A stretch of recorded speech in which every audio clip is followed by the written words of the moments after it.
मराठा आंदोलक मनोज जरांगे यांनी हत्येचा कट रचल्याच्या बातमीनं आता एकच खळबळ उडालेली आहे। जरांगेंनी पत्रकार परिषद घेतलेली होती आणि त्या संदर्भात त्यांनी काही गंभीर आरोप केलेले आहेत। धनंजय मुंडे यांनी माझ्या हत्येचा कट रचला, 2.5 कोटींना माझ्या हत्येची सुपारी दिली।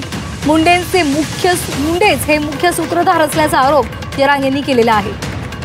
दोन्ही आरोपींसोबत मुंडेंनी बैठका घेतल्या, तसंच त्यांना यासाठी जुनं वाहन दिलं असंही जरांगे म्हणाले। आरोपी सोबत याच्या बैठका झालेल्या, प्रत्यक्ष बैठका झालेल्या। यांनीच या धनंजय मुंडेनं सामूहिक कट रचलेला आहे। खून करण्याचा म्हणा, गाडी घालायचा अंगावर म्हणा, घातपात, गोळ्या औषधं देऊन म्हणा, ही सगळा सामूहिक कट आणि घातपात करण्याचा मुख्य कारणीभूत धनंजय मुंडे याला चौकशीला घ्या।